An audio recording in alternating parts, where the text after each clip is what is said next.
Assalamualaikum warahmatullahi wabarakatuh. Nama saya Juita. I will explanation about the result of tryout I conduct at the school. So, is number one is validity analysis. Is A contracts validity. Based the lesson plan given by the teacher English at the school that I teaches, there were two basic competences that I took, namely descriptive text and the advisement text. And for the advisement text, that have two branches, that is invitation text and the announcement text. So the theory I take from the according Ismayanti and colleague, descriptive text will is a competency that must be achieved for each student, especially descriptive text in the first text that is a learner. And a genre-based perspektif 2017 based from the karya Dr. Insinyur W.Y. Dirgayasa, MHAM.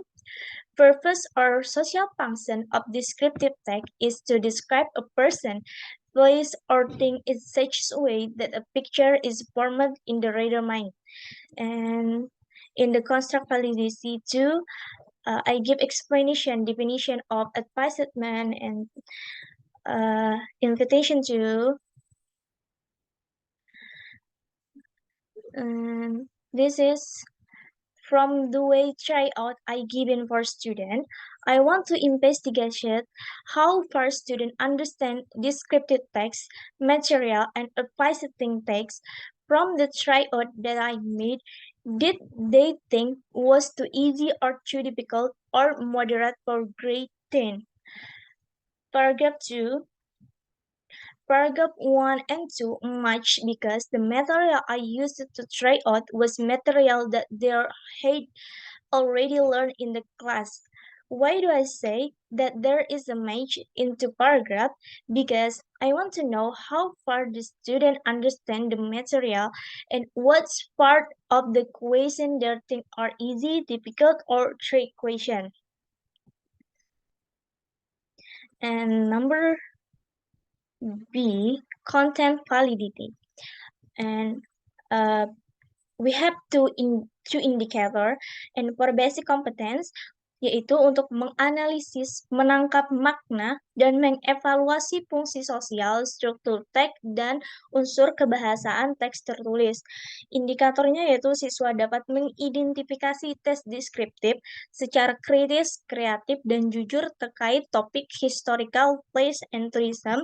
Why this topic about historical place and tourism? Because that is the topic I made a portrait out, and that is have in the number 1, 2, 3, and 4, and 20% percentage 20%.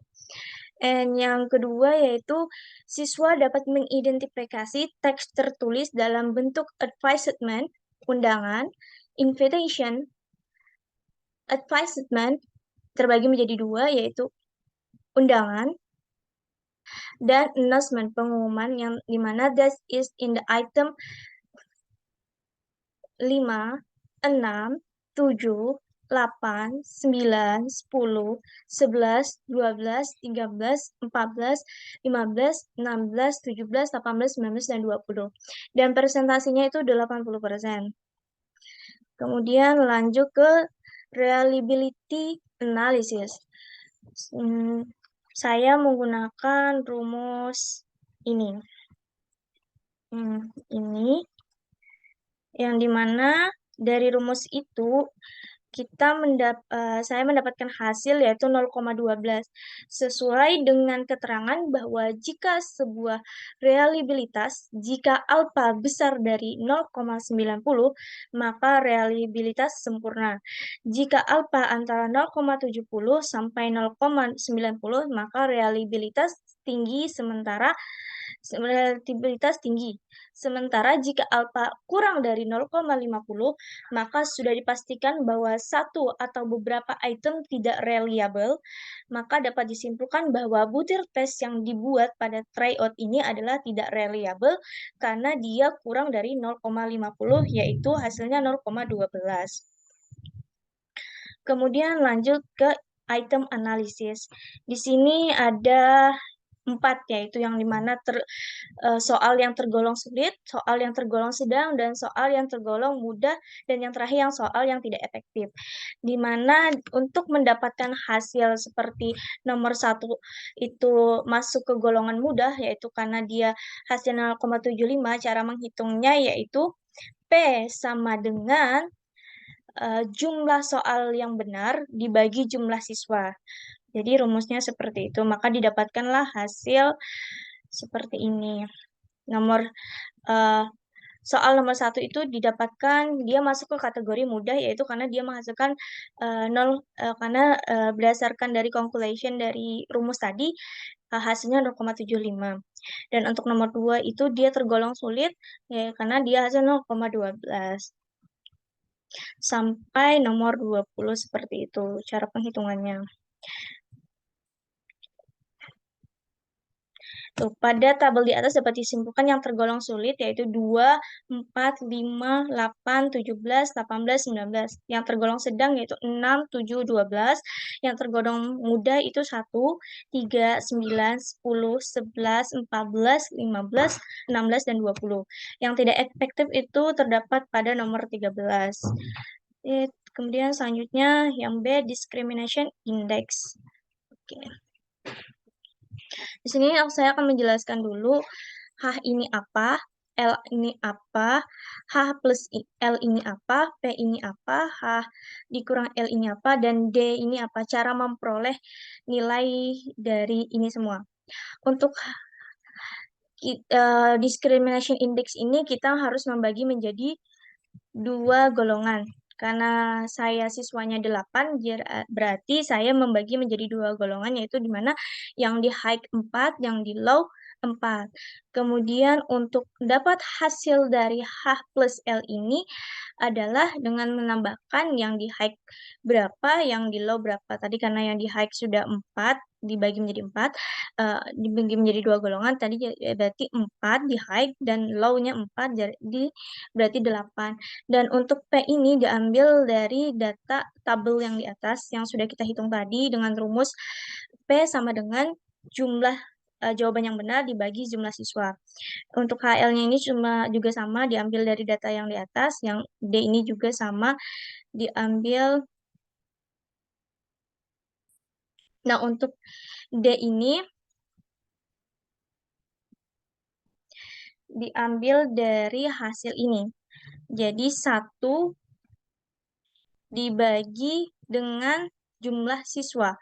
H kurang L ini dibagi dengan jumlah siswa. Jadi 1 dibagi 8 sama dengan hasilnya 0,12. Seperti itu.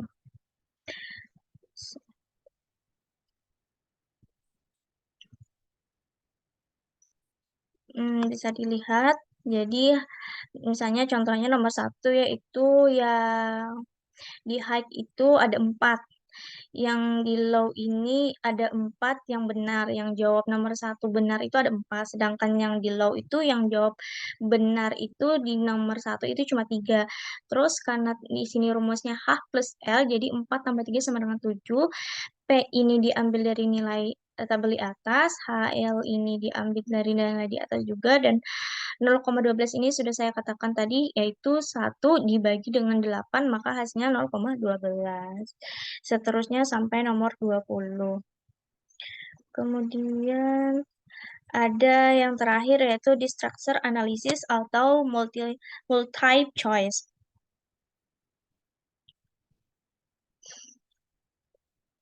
Di sini saya ada karena opsi pilihan saya itu sampai E, maka di sini saya tulis sampai E. Dan di sini udah kita tahu kalau H tadi high, kalau L itu low, ini high ditambah low, ini tadi yang di atas, ini juga tadi yang di atas, dan D juga gitu, seperti itu. Dan ini kita harus cek satu-satu dengan cara misalnya nih jawaban A ini ada nggak nih yang milih gitu. Dari misalnya nomor satu itu kan ada sampai opsi jawabannya. Nah kita cek satu-satu dari jawaban siswa itu apakah ada yang memilih di hike ini ada yang milih A atau terus juga di L ini ada nggak yang milih A. Kalau misalnya dan untuk dan untuk hasil dari saya ini yang di high itu nggak ada yang memilih opsi A. Terus kemudian juga di low ini juga nggak ada yang milih opsi A. Sama juga B nggak ada yang milih di high kan nggak ada yang milih opsi B. Di low juga nggak ada yang milih opsi B. Yang di C, di high ini ada yang milih opsi C itu sebanyak 3 orang. Yang di low juga sebanyak 3 orang. Yang D itu di high cuma high ini 1 orang. Di low ini 1 orang juga. Dan di untuk opsi E di high ini tidak ada yang memilih dan di low juga tidak ada yang memilih dan di sini yang ada tanda bintang ini kunci jawaban ya. Jadi kunci jawabannya adalah C. Jadi jawaban nomor satu itu adalah C. Dan ini ditambah H plus L ini 3 tambah 3 sama dengan 6. Terus P ini diambil dari tabel di atas. H kurang L ini juga diambil dari tabel di atas tadi karena kita udah ngitung ya dan jadi juga D ini juga diambil dari tabel di atas hasil perhitungan kita tadi dan untuk pengecoh ini tanda ya. Kalau misalnya berdasarkan rule-nya kalau H sama L itu seimbang itu tandanya strip gitu.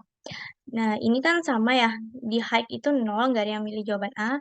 Di L juga nggak ada yang milih jawaban A, maka standarnya itu strip. Nah, sama juga di option B itu sama. Dan ini tanda bintang ini sebagai tanda jawabannya. Dan ini sama. Satu, di high satu yang milih D, di low juga satu yang milih D, maka sama setara atau seimbang jadi tandanya strip. Di E juga sama 00 jadi strip seperti itu.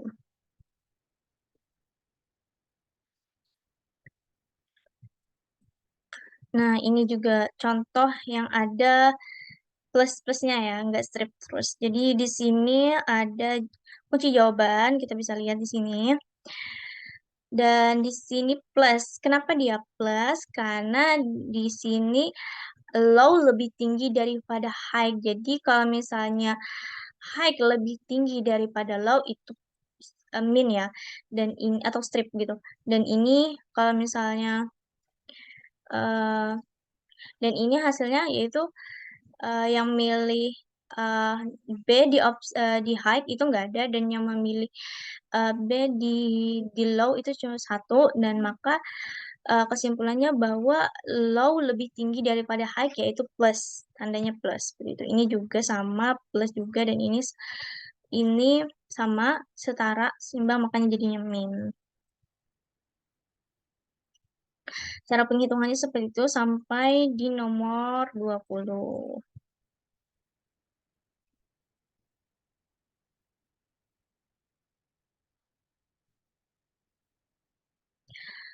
Oke. Jadi kesimpulannya adalah yaitu pada soal nomor satu pengecoh berfungsi semestinya pada pilihan C dan A. Soal nomor 2 pengecoh berfungsi semestinya pada pilihan C dan B. Pada soal nomor 3 pengecoh berfungsi semestinya pada pilihan B dan D. B, D, dan E, sorry. Pada nomor 4 pengecoh berfungsi semestinya pada pilihan D, C, B, dan A. Pada soal nomor 5 dan 17, pengecoh berfungsi semestinya pada pilihan D, B, dan C. Pada soal nomor 6, tidak ada yang terkecoh pada pilihan A, B, D, dan E. Pada soal 7 dan 8, pengecoh berfungsi semestinya pada pilihan D, B, dan A. Pada soal nomor 9, 10, 12, pengecoh berfungsi semestinya pada pilihan A, C, dan E. Pada soal nomor 11, pengecoh berfungsi semestinya pada pilihan A, B, D, dan E. Pada nomor 12, pengecoh berfungsi semestinya pada pilihan A, B, dan C. Pada soal nomor 13 dan 14, pengecoh berfungsi semestinya pada pilihan A dan B. Pada soal nomor 15, pengecoh berfungsi semestinya pada pilihan A, C, D, dan E. Pada soal nomor 16, pengecoh berfungsi semestinya pada pilihan A. Pada nomor 18, pengeja berfungsi semestinya pada pilihan A dan E. Pada nomor 19, pengeja berfungsi semestinya pada pilihan C, E, dan D.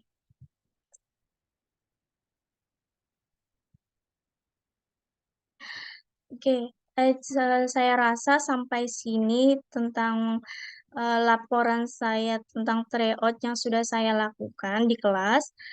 Kurang lebihnya saya mohon maaf. Saya akhiri. Wassalamualaikum warahmatullahi wabarakatuh.